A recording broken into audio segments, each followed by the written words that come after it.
right, welcome back to another episode of, what are we calling this? This is certainly not Expat Profiles. We are calling this Professional Spotlight. I got there. We're calling this Professional Spotlight. I'm really pleased today to be joined by Daniela Igoren. Took me a very long time when I first got to Ecuador to figure out the pronunciation on that name. I think I'm doing okay at this point. But Daniel is a very highly respected, very accomplished architect, builder, developer, local to Loja.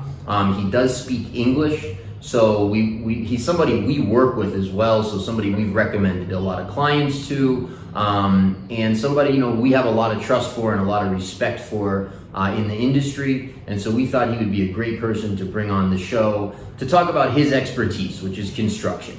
So that's what today's topic is about. And so Daniel, welcome. Thank you for taking the time. Thanks to you, Jesse, for this interview. Well, first of all, my name is Daniela Igoren.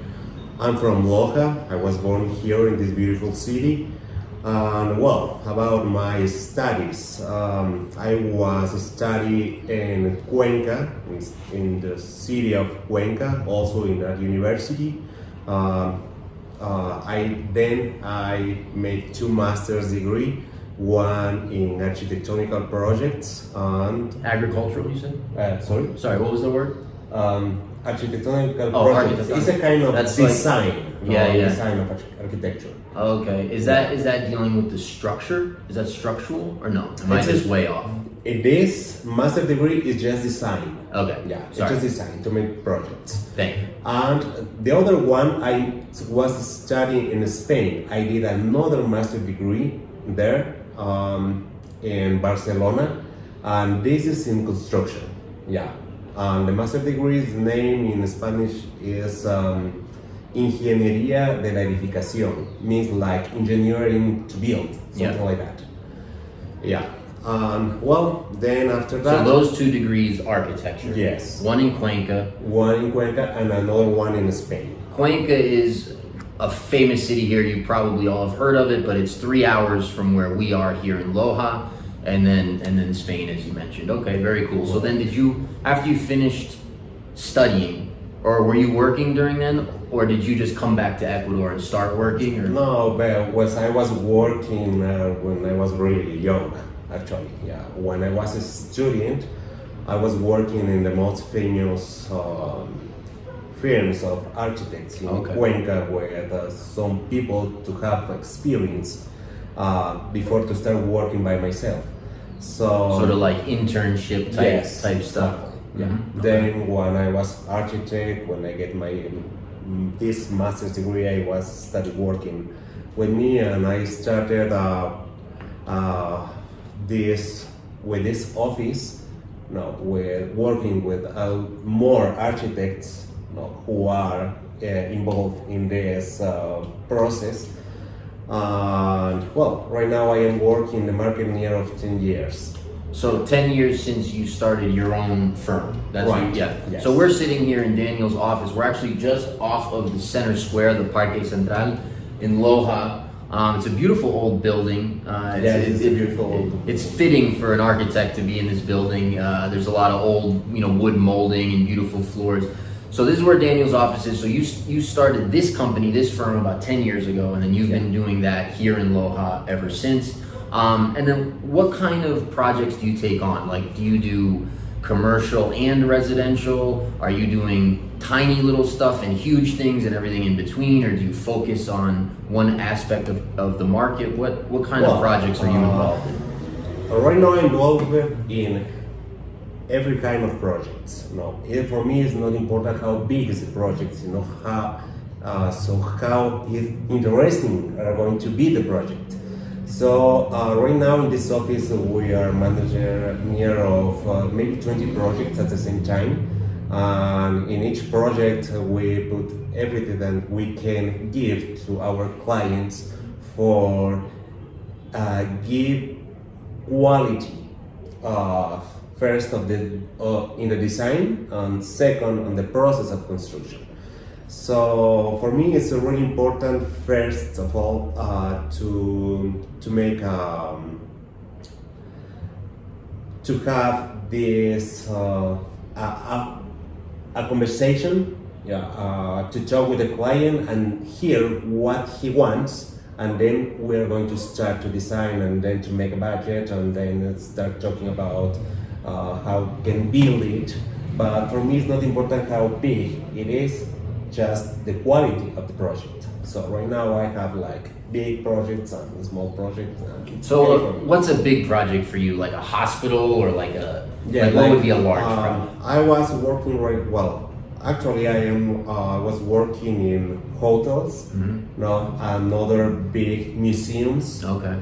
And as you said, like hospitals, something like that.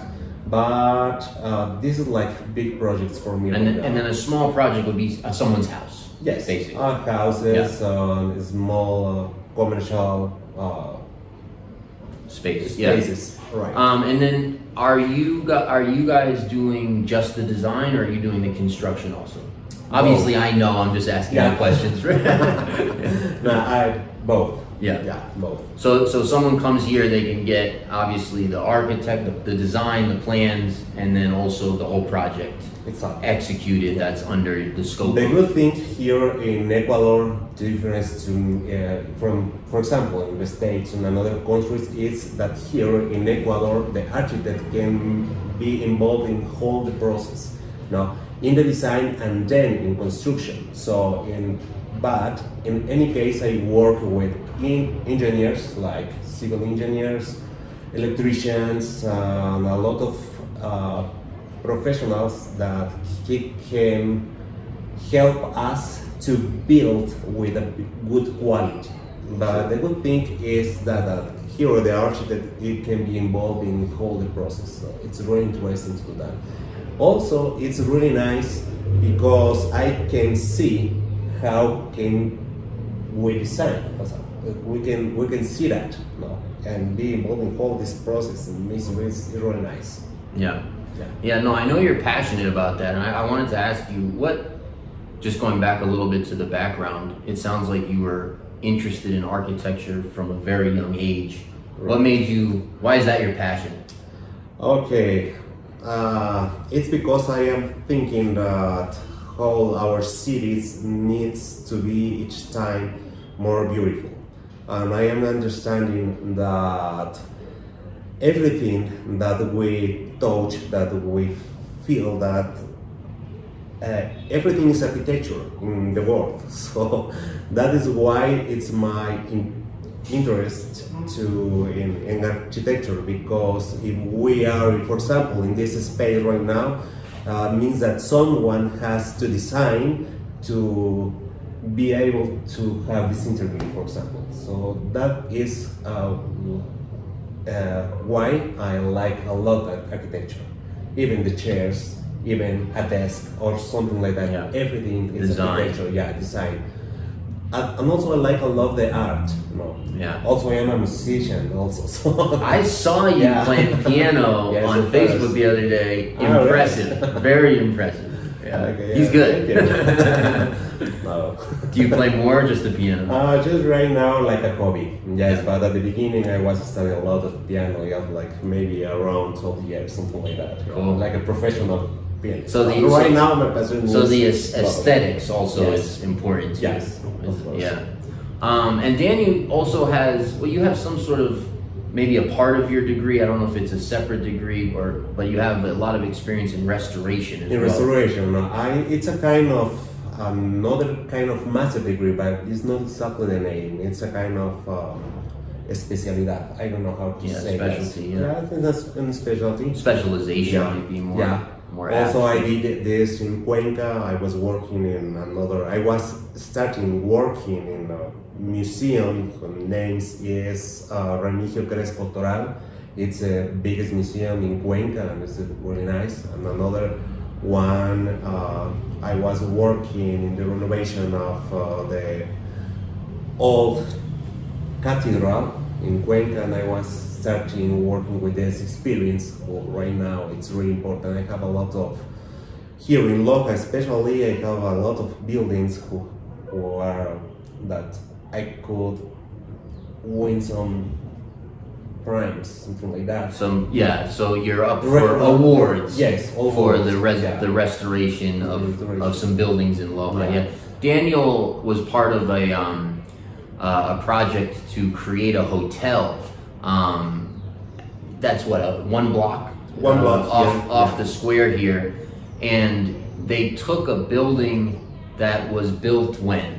The building is 300 years old. 300-year-old building, yes. And they restored it. Daniel and his team restored it to. It's spectacular. I was in New York for many years, dealing with real estate there and investing, and people were always very interested, of course, in the original details. Yes. And it takes a lot of effort and expertise to be able to get layers of paint off a fireplace or do things like this. Anyhow, they've renovated this hotel, restored, I should say. It's like walking into the 1800s. It's when you walk in, it's really amazing. Casa Bolivar, is that? Casa Bolivar. Casa Bolivar. If anyone's looking for a journey back in time and a place to stay in Loja, very, very cool to check out. Good food as well. Okay, so restoration, all types of construction, small to big, residential, commercial. Great. Let's talk a little bit about the process here. So, let's take a couple of examples. Let's start with residential. So let's forget commercial for a second, and let's also most of the people watching this, some will be interested in the city. So we'll talk about the urban development in a minute, but most people are probably more interested in rural areas. Okay. So let's start with construction in rural areas. Now I'm gonna stick to this canton in Loja because every canton is different and they all have their own rules.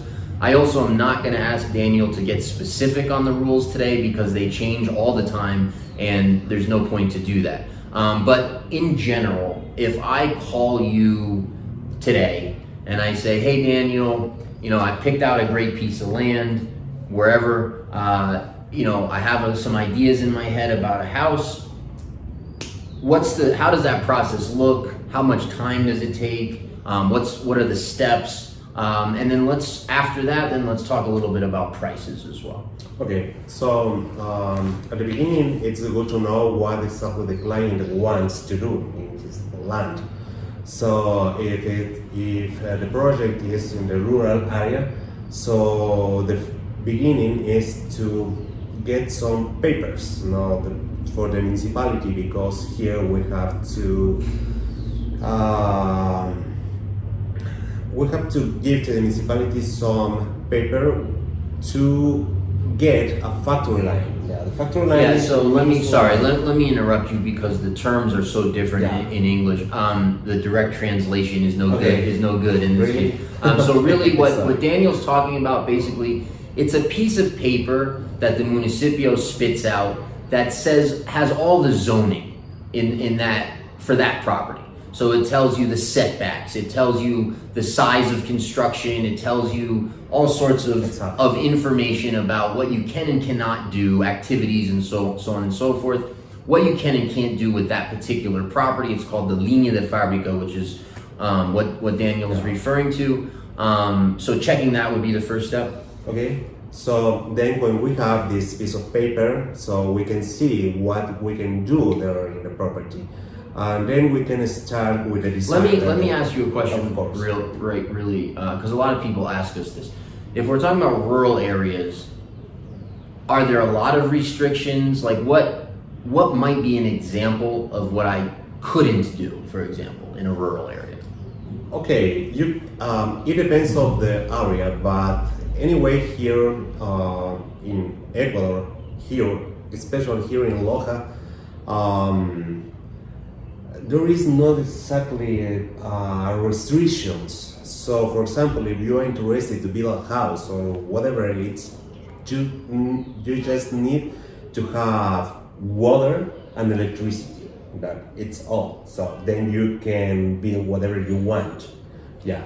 And sometimes it depends on how many floors do you want to build, but normally here is 3 floors. It's some small thing that we have. You to mean a consider. 3-floor max usually? Max? Yep. Yeah. In a rural area. In the rural area. Sure. Yeah. And then of course, if you want to like do an urbanization or something, which we won't talk about at Right. least right now, then you could theoretically do that stuff in a rural area. It's a little bit more complicated if we are Of course. talking about an urbanization, but just to build a normal house, yeah, it's not a big So process. not too many restrictions. I know there's some I mean on the type of construction, but I know there's some restrictions on like how much of the land you can use. Do you know much about that? It's just around 10% Can be buildings. building. Yeah. So Okay. because here it's really important to have more green area, Right. And that is why it's really important to just build a part of the land. Yeah, and usually in the rural areas, obviously there's large pieces of land, but even if you're building on a lot, they have the minimum sizes there. Minimum size. So it's usually a decent sized lot where it's okay that you can't cover a huge Yeah. portion of it with construction. Exactly. For example, here, I think the smallest piece of land, it depends, of course, but it's near of 2,500 square meters. Right. Yeah. Something At like least what Daniel's referring to there is under current laws, which have been the same for a while now, most rural areas in this canton have a minimum subdividable lot size of 2,500 square meters, meaning most lots are that size or larger. There are old lots, there are smaller lots for sure, but that's in course. general. Okay, so we get the linea de fabrica. What's the next Okay. step from there? Okay, first talk with your architect. No, it's really important. And then start talking about what do you need and see, for example, how square meters do you want to have in the to build the house. How big do you want the house? Yeah, basically, yeah. exactly. Yeah, how big do you want the house? Again, sorry, my English is not perfect, but I am gonna try to make my best. Next time, normally the prices here for the design of maybe can be treated from $10 by square meter to $20 by square meter, or For maybe the $30 design. for the design. Yeah, it depends how complex do you want the design, because sometimes it's 25 or something like that, but maybe no more than that price.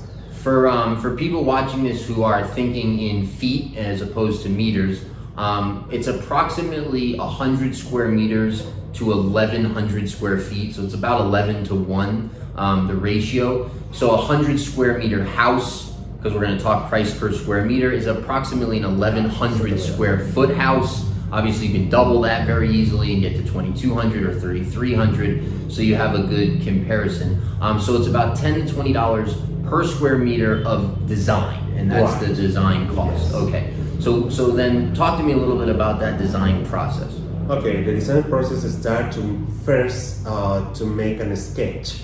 No, and in this sketch we are like with a lot of meetings where the client we are going to have the great design for the client, and then when everything is ready, we start working with a 3D model. No? And when this 3D model is ready, the client love it. Now we are gonna start working with the architectural drawings. It's a kind of technical drawings to get into the municipality. No, but all this process, it depends. Sometimes it's around 1 month and a half or 2 months. The about design. the design. Yeah. Okay, and then after the design, then the next step are the permissions. Is the permissions. Yeah, the permissions. So what is that process like? The permission sometimes takes around 1 month and a half or 2 months also. So we are talking about 3 to 4 months to get all the process completed. And you're submitting the plans to the municipio? Yeah. Okay, and they're signing off on, they're approving Yes. 10,000 things or 5 things, or what are they looking at? Like, the reason I'm asking is because in the States, and probably in lots of places, the permitting process has gotten so burdensome that they have a code about absolutely everything, Right. and a quarter inch too high or too low you've got inspectors shutting you down, you've got fines, you've got delays. That's obviously during the construction, and we'll get there. But in the design, in the approval process for the permitting, is it a difficult process where they're kind of breaking down every last detail, or is it? Sometimes the municipality makes some corrections, and I have to do that. But it's a project really simple process, a simple process. But sometimes when the house or the project has more than 200 square meters of construction, actually the municipal ask for more complementary studies like structural studies, electrical studies, and hydrosanitary studies. So this with these three now gets around the time like a month more, because we need to hire more people to do it. Okay, so if you want a really large house, and not even necessarily that big, but I mean 200 square meters, that's about 2,200 square feet. It's not huge. Right.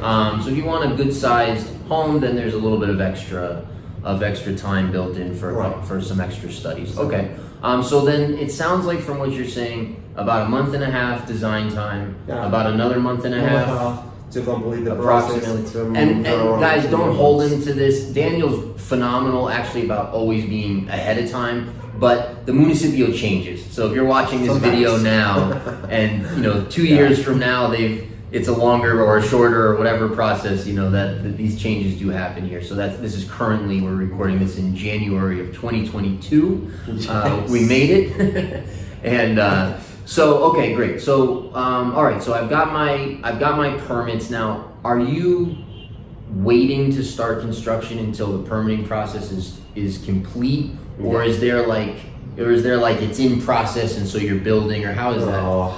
For example, in this case, we need to get a permit to start work. Okay. Yeah, because sometimes it depends. No, sometimes in the rural area there is not a lot of people looking what you are doing. Not a lot of oversight. Yeah. Right, but for me, it's better to get the permits ready to start working on the project.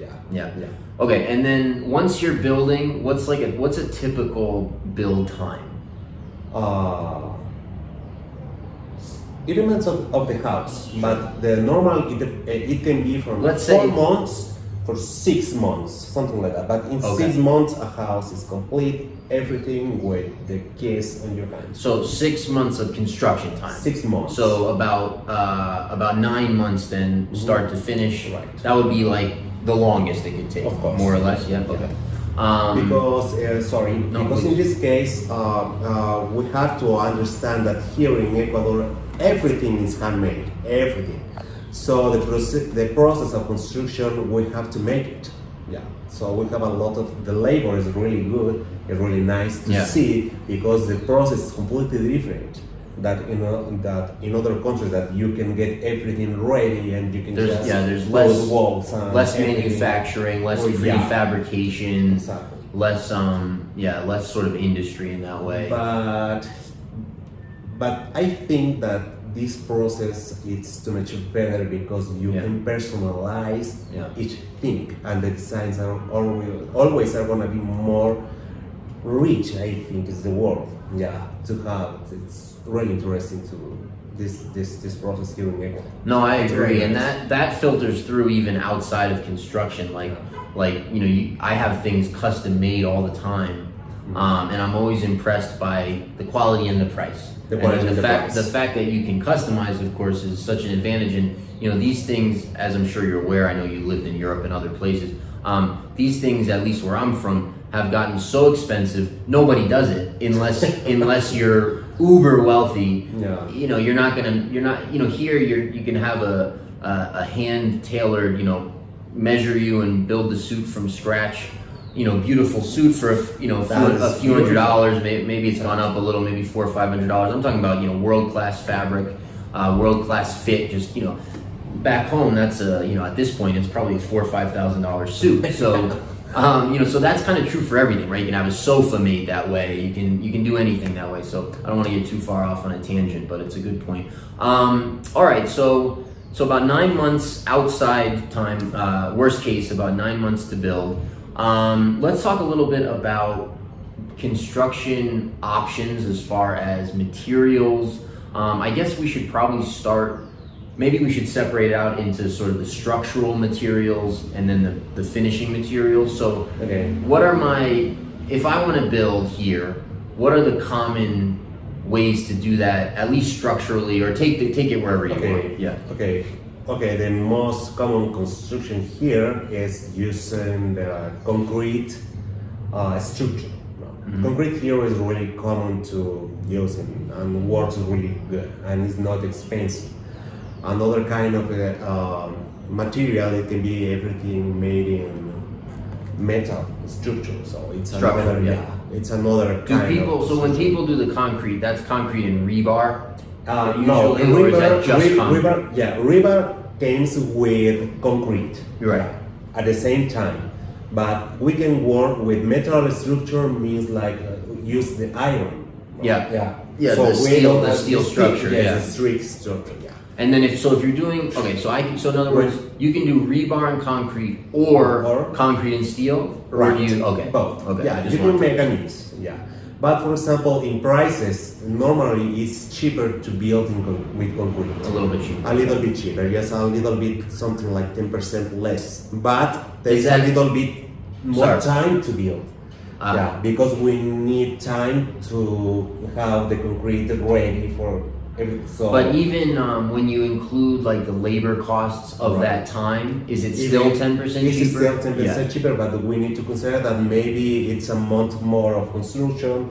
And the other ones, if you are like, if you want to make more fast the process, we can have the other kind of construction. It's a little bit more expensive, but in less time. Okay, so steel's an option, concrete's an option. Yeah. Is that the only structural options, or does brick and Adobe and all those others fall this is into the other thing? Yeah. This is like the more common kind of construction, concrete and steel. But we have here another process of construction, and we can work with wood. Even the structure, it can be wood. We have different kind of beautiful materials here, and the most of these materials comes from the forest. It's El Oriente, la Selva. I don't know how to say the Amazonian region. Yeah, the Amazonian region. Yeah. Mm-hmm. So it's a really good material, and but sometimes to work in wood is a little bit more expensive here. Yeah. They've done some sort of, I don't know if they're mostly environmental laws, or I don't know exactly, but they've restricted timber quite a bit here, and so wood has gotten much more expensive. There's still cheap kinds of wood like eucalyptus and pine, but the good woods, the Amazonian hardwoods and things like that have gotten pricey.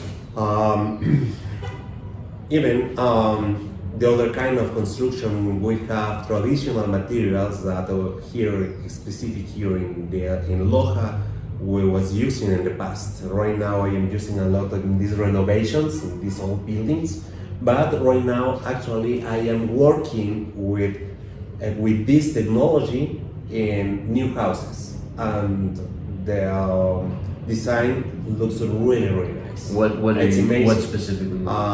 Tapia. Oh, the Tapia! You're doing Tapia. Yes, I love right now. Tapia. Yes, amazing. So Tapia. See this one time. Tapia is like, it's rammed earth. Basically, what they do is they build. I don't know if they're called molds, but big molds of soil. It can be like it's compact. Right. Made with it's handmade here. So it's really beautiful. And you can make it. You can finish it so it comes out looking like, concrete, or looking like, if you're in the States, looking like, I'm forgetting the name, sheetrock. You can make it look as smooth as you want. Obviously, it's completely natural. It breathes. It has all those characteristics that Adobe has, but including natural paints, which is pretty cool. Yeah. So it's an interesting material. It's kind of a lost art here, a little bit. A little bit. Yeah. But and the texture is beautiful. Yeah. because you can see on the process a little bit of rocks. So so Tapia. Yes. If I want to build in Tapia, it's only about 10% more than concrete. Around 20%. Around 20, because Tapia is so labor It's so intensive. labor, Yeah. so labor intensive. But we can use, if we want to make a little bit cheaper, for example, Adobe. Adobe is another process of construction because it's another kind. There are simple blocks, and these blocks we can buy here and we can just install it, and it's really easy and fast to do. So the other thing is this Tapia Adobe, even Bareque, that is another I don't even know system. that one. Bareque, what is Yeah, that? it's a kind somebody of, told me about you it. have to make a structure making in wood, Yeah. no, and then you have to cover with soil. Oh, right. Yeah. Yeah. It's That's it's a very not traditional too, it's old a technique. traditional Yeah. technique, and it's not too heavy. Yeah, it's something Okay. light. Lighter than Adobe and Than Adobe Tapia and all Tapia. that, because Yeah. those are very heavy. That's soil. Yeah, so yeah. And then brick, obviously, as Of well. course, brick. It's another type. Where to make the walls, it's really common here to use brick. It's the most common kind of cerramientos, means like Yeah, like enclosure, like yes, exactly. Yeah. Yeah. But then we can use also concrete blocks that we have right here, or maybe another kind of construction like gypsum or Yeah. That's well, yeah, right. That's in English. They got Yeah. that. yeah, we can use also this process. But here to use brick is the most common material. Yeah, and it's And cheap. I mean, what are cheap. they, like 20, 30 cents a brick, Yeah, something it's like cheap that. and it's a good material. It's natural and it also is beautiful. We have too many kind of bricks here. Some bricks here we have a nice texture, different colors, so we can have a nice architecture with different kind of bricks or whatever. Yeah. There was something I wanted to ask. Oh yeah, I just wanted to mention, a lot of these materials are all local as well, right? The brick producers are all over the place. Yeah. They're in Malacatos, close to where I live. They're in Cuenca. They're- Yeah, we have a really nice kind of brick. Even in Catamayo, we Yeah. have another one. So in this, it depends on the place where we can have the soil to make the brick. Right. Yeah, to get the color of the brick. So Is it mostly the color that? we have more red, more a little bit even more black, or between both colors. Well, Yeah, and then the Adobe as well. They make locally. Yes. They make that here. It's a skill that a lot of people had going back, sort of naturally, because it was just sort of a way that people built. And then the Tapia, the rammed earth. A lot of indigenous or some indigenous builders. It tends to be mostly Saraguros, no? It's Saraguros. That have that skill sort of still, because it's not a common method anymore. Okay, interesting. Okay, so those are my materials, and then let's talk. I don't know if you want to talk more about materials, like finishing materials, or if that's so related to price that you want to jump into price. But take it wherever you want. okay. Well, about the finishes, we have a lot of kind of materials here in Ecuador that it's available. It's what, sorry? Available. Yeah, sorry. There are here a lot of companies that we can find finishes from all parts of the world, from Brazil, from Spain, from the States, from whatever you want. If you want to get something to other places.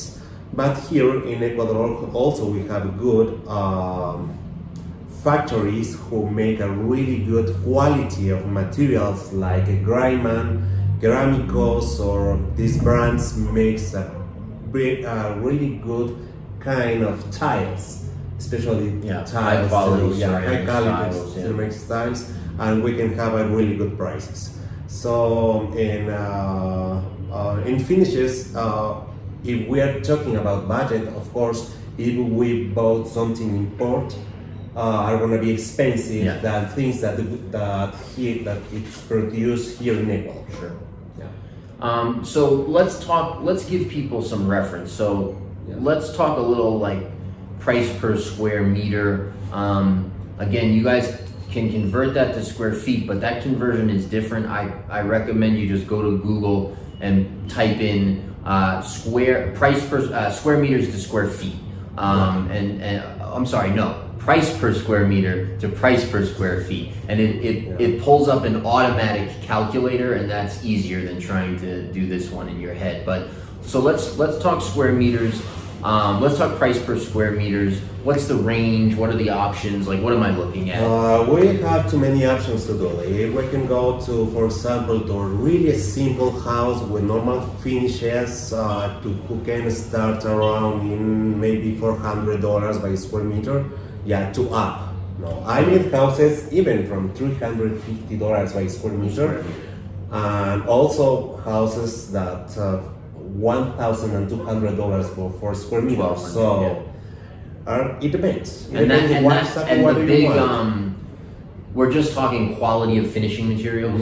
It's around something like $600 to $750. Sorry, what I mean is, if I want to build a house for $350 or $400 a square meter, or I want to build a house for $1,200 a square meter, is the variable just is most of the variable the finishing materials that I'm choosing, like marble versus some sort of synthetic? Of course. Yeah. Okay. Yeah, we have a lot of difference between the prices. That is why the price it can be up. Like I think in any place, I think works like the same, because we have different kind of materials. If you want to put marble on the floor between a cheap tile, so we're gonna have a huge difference.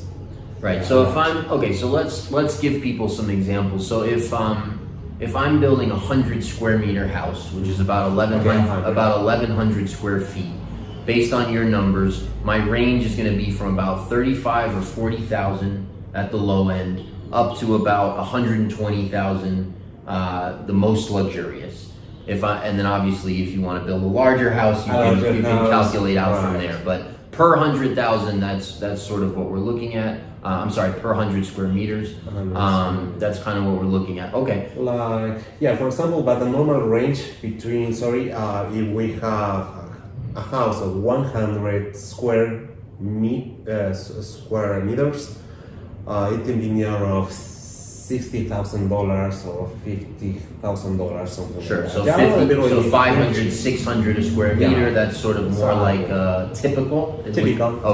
Yeah. And the normal range is not too cheap and it's not too up. I want to be a nice house with nice finishes. Also, sometimes that the thing that I work is not important how much money do you spend in the finishes. I think is most important how are going to be the detail and the process to choose the material and to have a nice and beautiful design. So we can have sometimes we can make cheap house but beautiful with normal finishes. Yeah. So being creative a little bit on that stuff. Of course. No, and I know I've had clients that I've sent to you who have come back and told me about experiences where they've traveled with you to look for materials and places that are not that close and things like that. So I know you source a lot of things from all over the country that are produced here, and obviously that's a way to save money a little bit.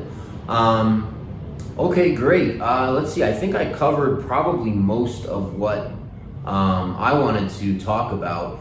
I don't know if you have stuff that I missed. If you guys made it this far, put in the comments any questions you have. So if you have construction related questions, please put them in the comments. We'd love to hear from you, and maybe we'll do a second part at some point in the future and get those questions answered as well. But before we kind of start to wrap up, is there stuff that maybe I didn't cover that you want to talk about? No, I am just want to tell you that if you are interested to come here to Ecuador and enjoy these amazing places that we have here, are you just welcome.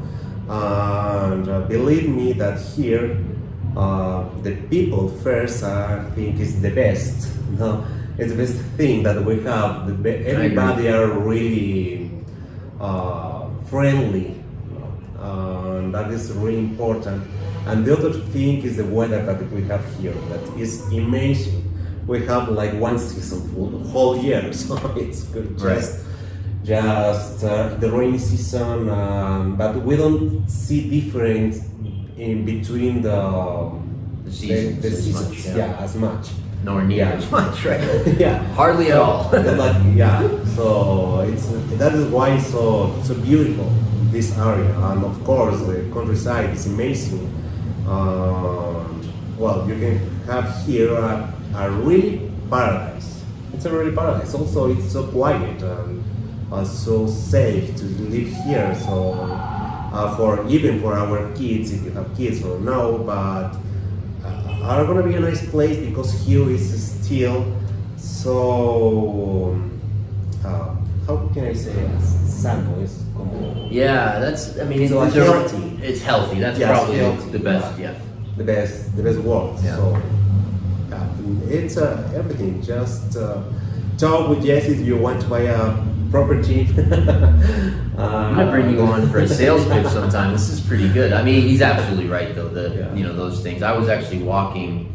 They have this. Well, before I say that, they have this. There's an expression. I don't remember what the expression is. Maybe you'll know it. But there's an expression where they say that people who are from Loja always return. Like they always come back to Loja. Yes. And I think one of the reasons for that, and that includes the Loja region, like the canton, the province. I think one of the reasons for that is that culture that you're talking about. Like the culture here is just great. Like people know each other, they're respectful, they treat each other well, they're polite, and that just kind of is how people rock here. And those kind of familial connections go back far enough that it's solid, and that's really nice. It makes for a really peaceful, tranquil place to live. And then you add in the nature and the weather and all that. And like I said, we'll have you on for a promo piece sometime soon. So no, you're absolutely right. Anything else? Any tips, advice, anything you want to leave people with? Obviously, they can reach out. We can put you in touch with Daniel. Is there a website you want to get? I am working on my website, but you can find me on Facebook, also in Instagram. I have a lot of information there. We'll post everything we can. Okay. Yes.